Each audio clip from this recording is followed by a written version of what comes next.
Hello and welcome to Season 3, Episode 41 of Logicast, the AWS News podcast brought to you by Logicata. I'm Karl Robinson, CEO and co-founder of Logicata. I'm joined today by my reInvent partner, colleague, lead cloud engineer, John Goodall. How are you doing today, John? I'm feeling very sparkly today. I had to get the reInvent bit in there because we're both wearing reInvent swag, almost head to toe. They don't seem to offer trousers, but if they did, I'm sure we'd be wearing reInvent trousers. Yeah, socks, t-shirts, jackets, etc. Have you recovered now from your reInvent experience, John? It's been a couple of weeks. Yeah, I'm just about there. That being said, middle of last week, my body just continues to disobey me, and now I've got some sort of tendon issue in my foot. So I think the walk, it was fine, and then middle of last week it kicks off. So I think body has just gone no, and I'm just gradually getting back. Well, I did a blog post last week about our reInvent experience, which you can read on the Logicata blog if you're interested. But I recorded my step count every day while I was there, and I think the average step count whilst at reInvent was something like 16,500 steps, which is about 3 times my average daily step count. So anybody who thinks that going to reInvent is a jolly, I would invite them to attend 1 year and find out, make sure that you are wearing good, comfortable shoes.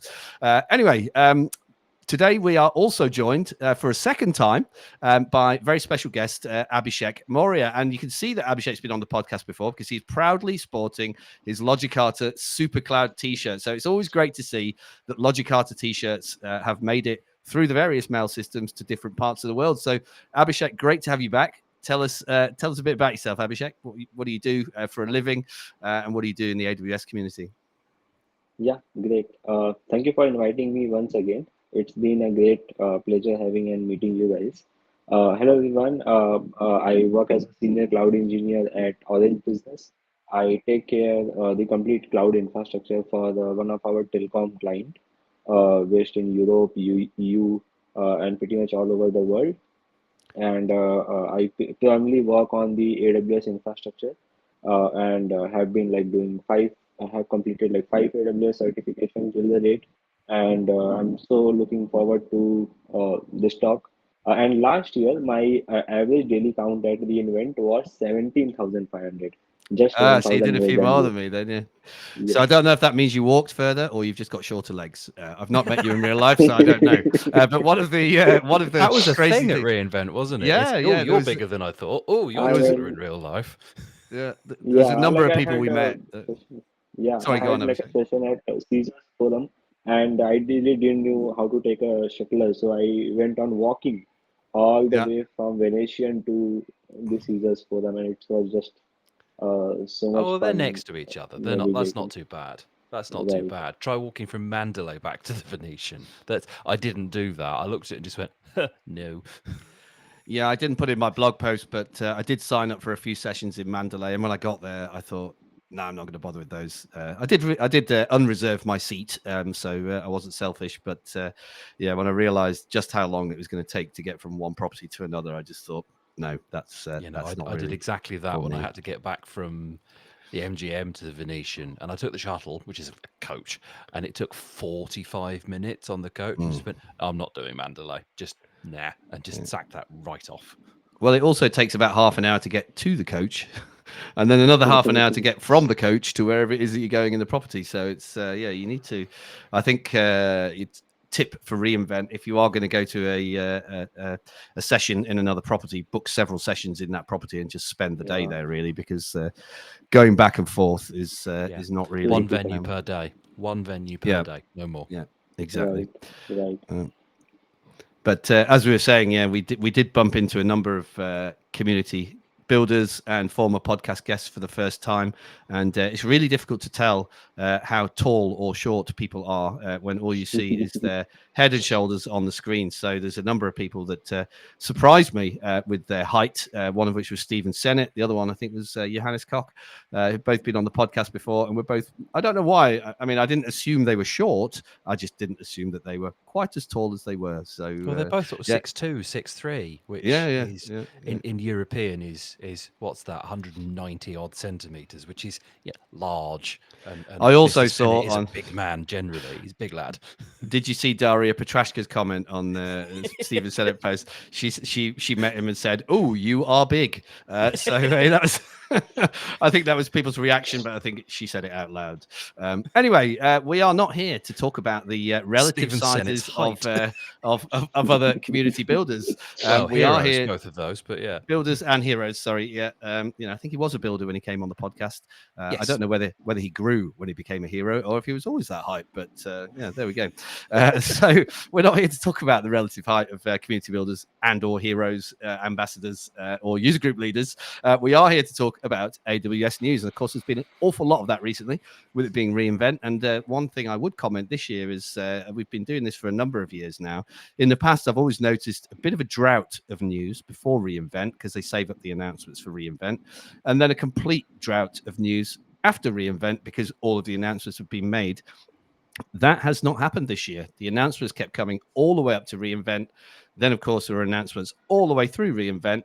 And since reInvent, we're seeing even more announcements. So running an AWS news podcast, that's great news because it means we've got stuff to talk about. So we have, of course, got a selection of articles that we've shared with Abhishek before the weekend. And the first of those articles is an article on the AWS Compute blog, all about the new Graviton Savings Dashboard. So the article is entitled "Accelerate Your AWS Graviton Adoption with the AWS Graviton Savings Dashboard." Graviton, of course, been around for a while. I think it's now its third or have we got fourth generation Graviton CPUs fourth out now? coming around. Yeah. And obviously, we've been encouraging a lot of our clients to move to Graviton because of the price performance benefits. We've been seeing some Graviton recommendations coming out of the cost optimization hub. But recently, AWS have launched this Graviton Savings Dashboard. So, John, how is this an improvement on what we've been seeing coming out of the cost optimization hub, and how will it help people move to Graviton? I think you're being incredibly positive from the outset, Karl, and that's unlike you. You're assuming it's a good thing. Well, I feel mixed about this. I do. So let's do a couple of bits first. So yes, you should move to Graviton if you can. And again, I'm going to kind of badly quote Corey Quinn here. With in a lot of the managed services, so I'm thinking RDS, I'm thinking OpenSearch, I'm thinking Elasticache, I'm thinking those sorts of things. Moving to Graviton is a case of just push the button already. Just do it. It's a managed service. You don't have to think about it, particularly for the database services and stuff. AWS just deal with it for you. If you're not using a serverless version of the service, use the Graviton one. It's just better. Just do it. Cool. It's more work when you start thinking about things running on EC2 or Lambda potentially. Less so with the Lambda and the Fargate side of things, but certainly on EC2. Mostly because you've got to rebuild servers, you've got to worry about do your libraries compile for ARM, and by now they should, because we're on 4th gen Graviton, we're on 4th gen Apple M chips. It was an issue on the 1st gen. It's not really a problem anymore, but it's more work. So it's not just push the button. This kind of helps you see some of the cost side of things, because a lot of businesses are run by either salespeople, which is fine, or accountants, which is less fine. Because if it's run by an accountant, basically everything kind of, how does that track to our bottom line? Not how does that make us faster or better or serve the customer. I found, and I'm generalizing, but a number of the accountant businesses I've worked with before have gone, okay, how much does that cost is kind of the primary concern. And Graviton price to performance usually results in the same performance for less money. So this is good. It tracks into the bottom line. You can see, great, here's why we should spend all this money doing this re-engineering work in our platform to move to Graviton, move to ARM, because it saves us this much money. And you can really easily track the ROI, where it's not quite so cut and dry in, say, the cost optimization hub. However, I have issues with this service because it's not a service. This is what they call prescriptive guidance or a pre-rolled solution or something like that. But the idea is you set up a cost and usage report, and it uses the SDK and pricing data, dumps bucket into S3, which you query using QuickSight and Athena. And herein lies the problem. I don't like QuickSight. I don't like how much money it costs. I don't like how hard it is to use. I don't like the fact that you have to use it to get this data in the first place, outside of the pre-rolled stuff that comes out of the cost optimization hub. The data is good. The data is there, and the data is valuable. I don't like that you have to use QuickSight for it, because QuickSight is horrible. Abhishek, Yeah. thoughts? Do you think QuickSight is horrible, or are you a fan of QuickSight? I have used QuickSight, and it's like when you have an analytical use case when you want to build advanced dashboards. In that case, definitely QuickSight helps. But talking about this blog, I found two to three great things about this. The first one is obviously the dashboard, but the second one is how you deploy this dashboard. So they have just given a simple cloud formation template, and really I liked about this blog is the complete workshop have been given for anyone who is not aware of what is Graviton dashboard.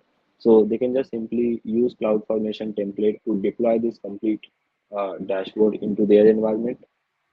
And it's been a great, I think, savings, and you can now see what is you gonna save along with the current cost usage that you had.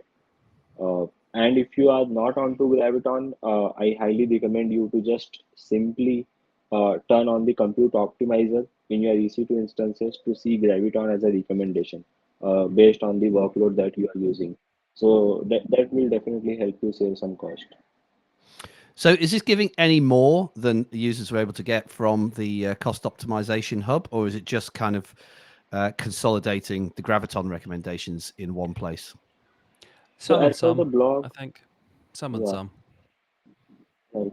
And as per the blog, it says that 40% better price performance while using 60% of less energy. So it is also sustainable EC2 instance type Yeah. being given. Yeah, that's an ARM thing generally. ARM works much more. ARM is just more energy efficient. It's why historically it was used in mobile devices, phones, tablets, that kind of thing, because it's more energy efficient for a similar level of compute.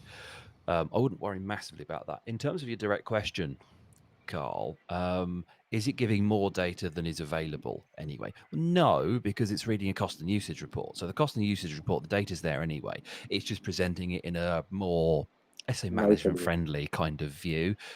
Yes, the QuickSight dashboards are kind of already done for you, but I don't like the fact that it costs $50 to $100 a month to run this.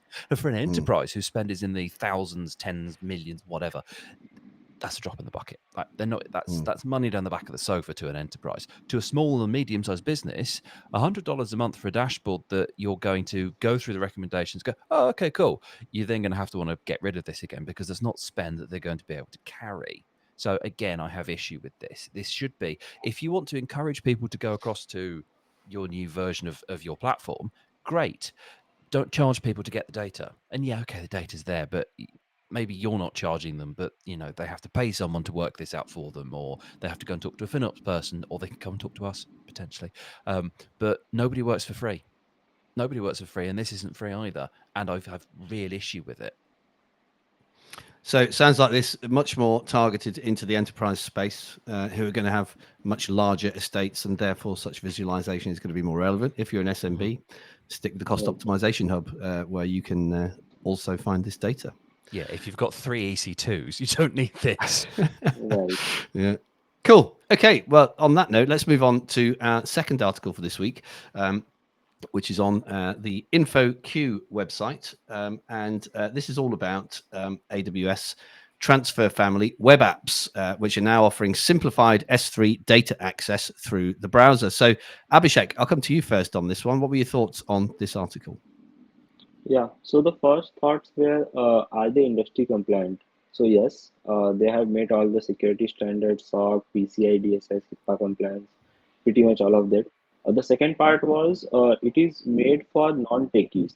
So somebody who wants to get the access to data and they do not have much knowledge about the technology or about the code, quite user-friendly solution. So it's a great stuff on that, and you can directly access from any web browser, which is again great part about this feature. John? Yeah, so Transfer Family web apps, I didn't know about them before this article, and they've been around for a little while, but I didn't really know about them before. So historically, Transfer Family is kind of like managed SFTP, so you can get data into your environment and all that kind of thing. The web apps is cool because what this does is this puts a non-technical view over your data. And in this case, it's looking at S3, right?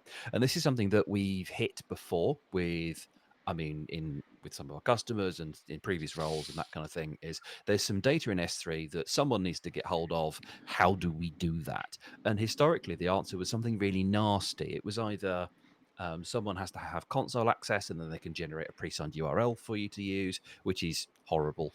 Um, or you have to give them limited console access and set up an access key and a secret key, and then they can use something like CyberDuck or FileZilla Pro or whatever to access S3 over the S3 protocol in what looks like an FTP client.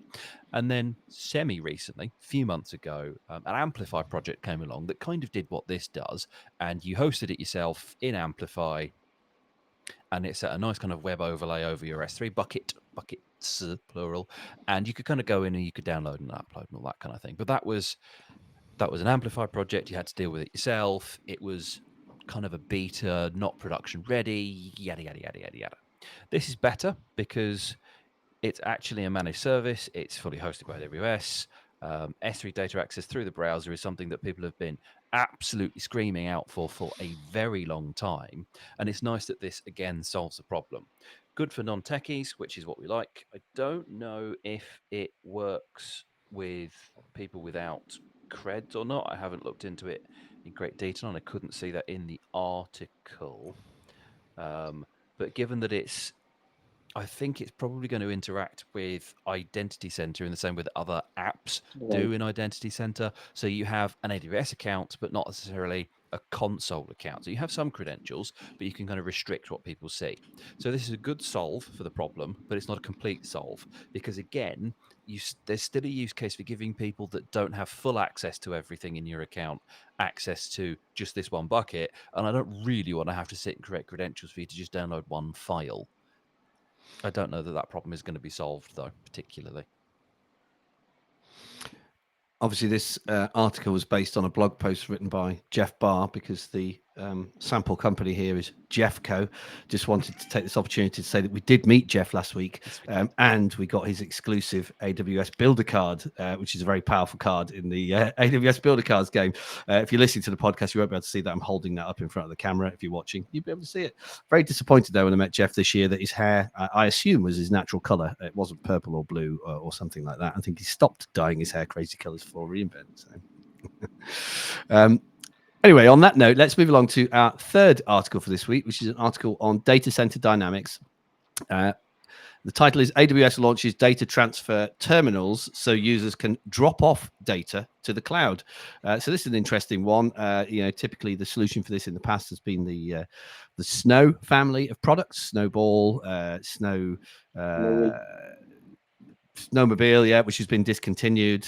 Snow Cone, which I think is the small snowball. That's also been discontinued. Is the Snow family now just Snowball, or? Yeah, there's a couple of edge devices left, which is just the Snowball ones. But the recommendation these days is to use data sync using an Outposts terminal. Yeah. So this offers an alternative to Snowball. But how does this one work, John? So it's kind of the same concept, but rather than... Okay, let me start that again. So for the uninitiated, Snowball is a device family that's been around for a long time, and it's kind of gradually grown, and now it's shrunk down again, that the demand has changed, where you would order a device from the AWS console. They would ship you this ruggedized box that had a bunch of hard drives in, it had high-speed networking, and it had a shipping label that was an Amazon Kindle, which I love the hell out of, because it was, here's an e-ink shipping label, and we're just going to change the shipping label loads of times. We don't have to keep printing them, which I thought was really cool, but equally feels, I don't know what the reuse rate would need to be for that to break even on just printing something on a piece of paper. Like, this is the whole sustainability thing. Yeah, but those labels never peel off, so you'd end up with all sticky bits all over the site. It solves for that. It solves for the device being sticky, but I don't know what the reuse rate would need to be for them to break even on the energy cost and the paper and all that jazz. It's kind of a bit of fat, but that's sustainability ranting aside. That's what they were. So you get the device, you plug it into your data center with a big coax cable or an Ethernet cable or whatever. You transfer a load of data to it, you ship it back to AWS, or in the case of Snowmobile, you would put your armed guards in the back of the truck and they would drive it to AWS. No, seriously, it came with men with guns, but it had armed guards because it was petabytes of valuable data. So it's what it came with. And then they would drive it to AWS, and then they'd plug it in on their side, and it would all just show up in an S3 bucket in your account for you. Lovely. The demand for that has somewhat waned over the years because these large-scale migrations to the cloud have kind of ended, or they're not, but they're less and less popular and less common, and people are kind of doing other things, and the demand for the device has somewhat gone down. To the extent that the recommendation these days, as I said, was to use something like AWS Outposts, so you get some of AWS in your own data center. Use Data Sync, which is the app, which is the service that you use to kind of synchronize data between two places, and something like Direct Connect or whatever, and you can get a high-speed link that way. This is a different take on it. It's still physical device, go to a location, move it across, because even with these high-speed links, it's still faster to just do local data transfer. But rather than AWS providing the shipping and the device and the security and all that jazz, here's a nondescript edge of a data center where you can show up with your big chunks of USB powered devices or your hard drives or whatever, and you get a port and you plug into the port and you do your transfer yourself. The charge model for this is a bit interesting. It's per port per hour, and I think it was $300 an hour for US to US or $500 an hour for US to EU. It's a different take on it, certainly, and I think it's recognizing that the demand for physical transfers is still there, but this is less logistically challenging for AWS to do because they just maintain a couple of locations and they don't really tell you where they are until you need to use the service, and you show up with your, I don't know, blade worth of hard drives or your NAS or whatever, and you move your data in. Easy peasy. And I guess it's more doable like this these days because of the sheer level of density you can get on single drives that you couldn't when the Snow devices first started coming around. I think now the biggest hard drive you can get is 20 terabytes or something silly. And back then it's probably 8 was the biggest you could get. So this again makes more sense because commercial drives with really high density are a thing now, and they weren't back then. Thoughts on this one, Abhishek? Are you going to be driving to a data transfer terminal anytime soon? Not yet, but what I really liked about this is they have like a 200 gigs of cable and a PC for monitoring the data transfer jobs. Also, I don't know if this was already available in Snow family, but it also transfers your data to EBS volumes, which is also great offering of this block. And they have already got 2 offices in LA and New York, and definitely they will add more worldwide. But it's a great start unless the complete data is being migrated to cloud from on-prem for all the enterprises. Yeah, I guess New York and where was the other one? Sorry, LA. LA. Did you say? Yeah, New York and LA is still a long way for you to go with your hard drives, I guess. Yeah. Popping over for reInvent, I'm just going to nip up to LA whilst I'm here. Yeah. Take some data in excess baggage. Yeah. Actually, you could take your hard drives to reInvent, upload them in the data transfer terminal, destroy them, and then use the suitcase to bring back swag. That's Okay, yeah, great another one. money-saving tips from Logicast. There we go. So on that note, let's move along to our fourth article for this week. This is an article on VentureBeat about how AWS has slashed the price of databases almost 50%. So the full title of the article is AWS cuts database prices almost 50% and adds distributed scaling capabilities. So John, you're wearing your AWS databases hooded sweatshirt today. So I guess this is something you're going to know all about. Or did you just collect the swag token and not talk to them about this? I wandered past, had my user group lead shirt on. They went, "Oh, do you want a hoodie?" And I went, "Yes, please. Can I have another one for my boss too? Because he'll be very angry if I get one and he doesn't." And then they had to go and talk to a person that actually had questions about databases. So it's disappointing. Didn't get to really pick their brains about this. I'm not sure how the cost saving comes into it. I haven't dug into this in great depth, but I picked this because I wanted to talk about D-SQL because I'm seriously impressed by this. And maybe that's where the cost saving comes from, because now you have actual multi-region, strongly consistent databases, because they've not quite solved for consistent time, but close enough that physics is angry realistically. I know a lot of physicists that will be quite annoyed about this, but the short version is D-SQL is really cool. For those that didn't watch the announcement, didn't really dig into Werner's keynote either, because he went into this in some detail as well. The way D-SQL works is it's Aurora, so it's kind of Amazon are controlling everything, if you like. It's not just managed, it's kind of Aurora. And it only works for Postgres. You can't use MySQL like this. Sorry, just use Postgres.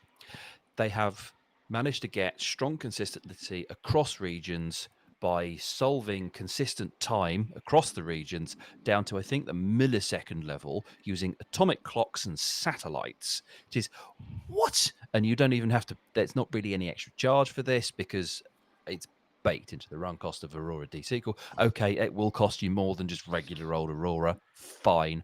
But the point is, I guess this is how they're kind of saying it's cut by 50%. You don't have to run multi-regional workloads yourself anymore by standing things up twice. You just kind of go, give me D-SQL, please. Give me distributed SQL, and it will deal with it for you. Brilliant.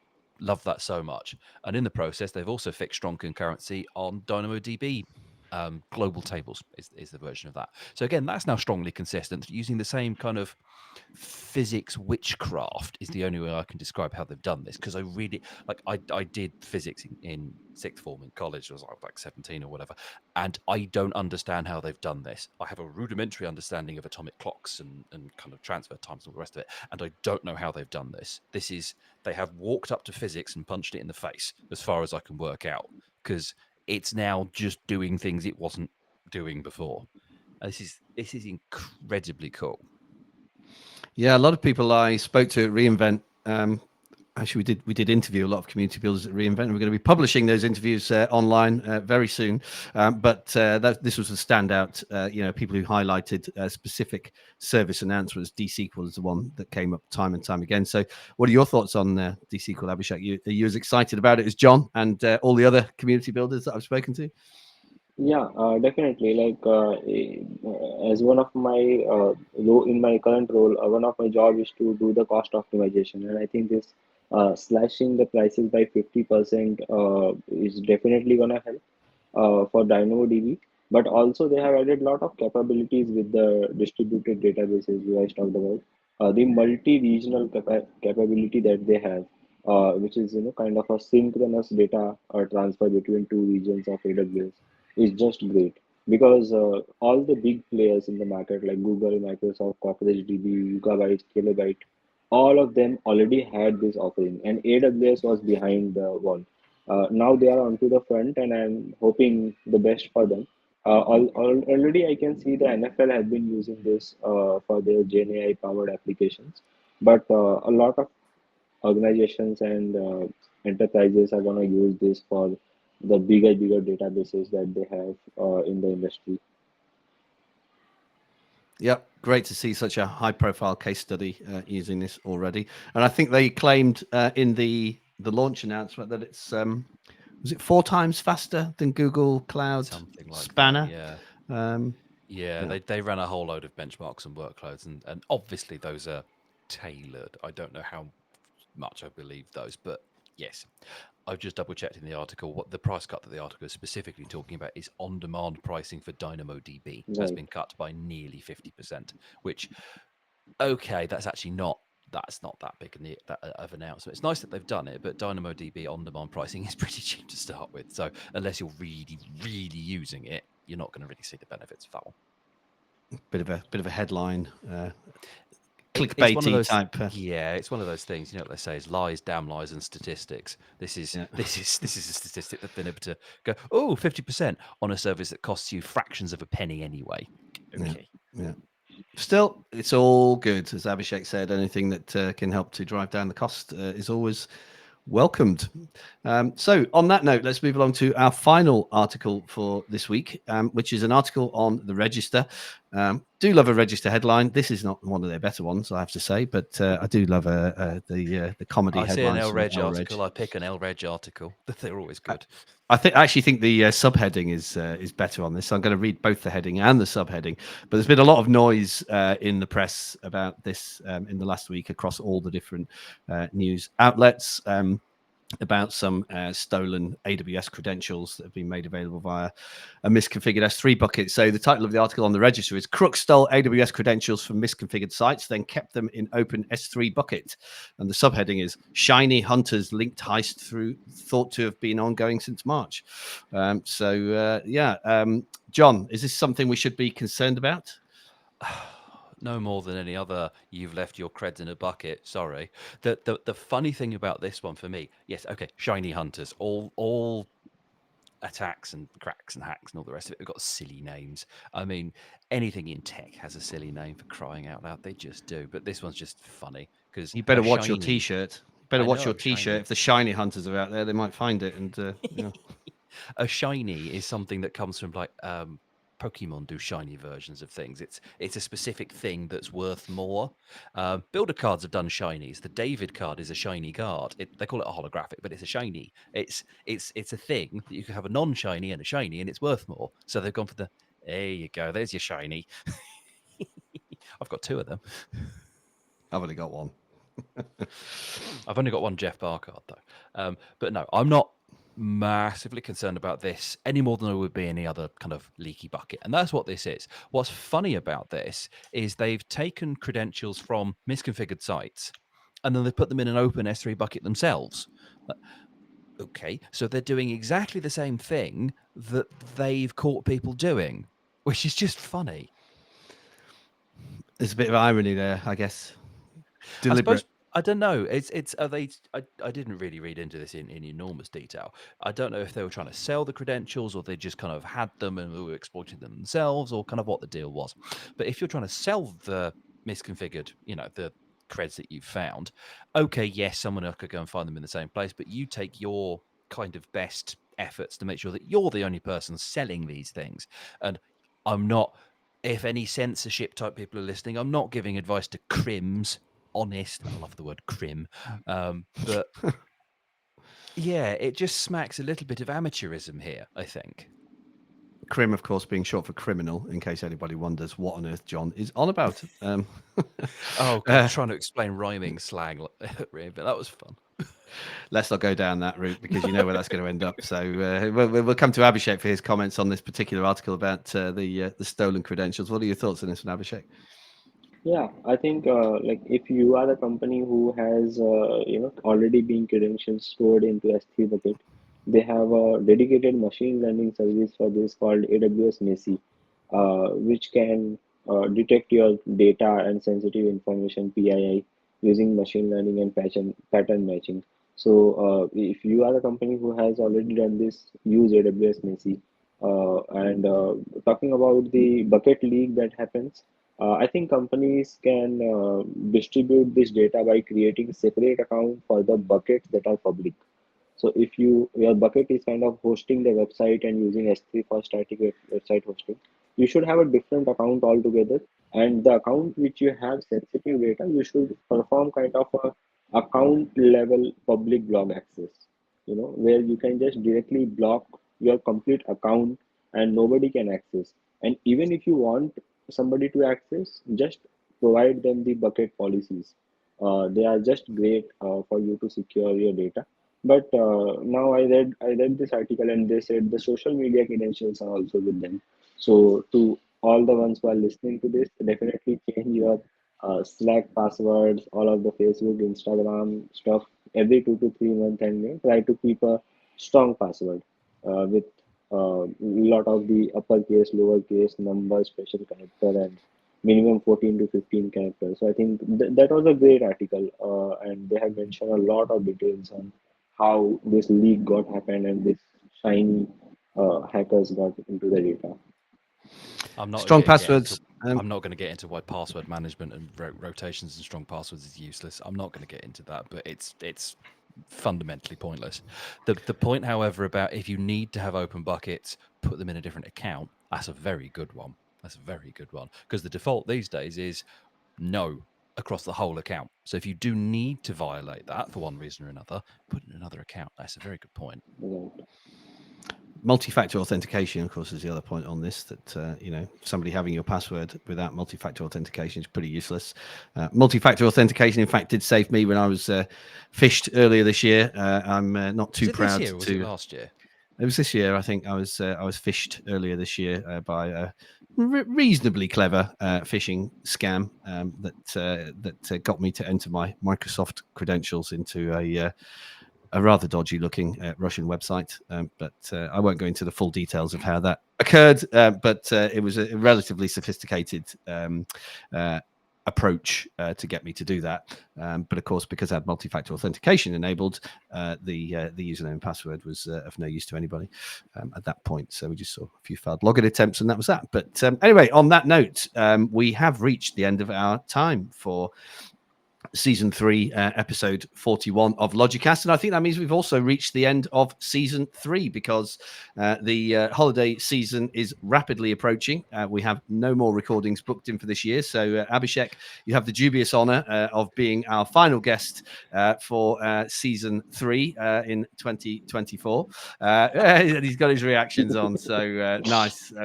We love an Apple reaction, so yeah, let's celebrate the end of season 3 with some Apple reactions. Apologies if you are only listening to this, because you won't be able to see what we're doing, but check it out on YouTube. So we will, of course, be back in 2025 with a new season of Logicast, season 4. And we have already got guests lined up until February, March time, I think. So we're pretty excited to keep bringing you AWS news into the new year and beyond. So just remains for me to thank you, John, as always, for your insights. Thank you, Abhishek, for joining us again and for sporting your fantastic orange Super Cloud T-shirt that we sent you last time you were on the podcast. Great to see that has made it to you. So that was season 3, episode 41 of Logicast. That was the end of season 3. We'll be back next year with more AWS news for you. Thank you very much for listening. Thank you.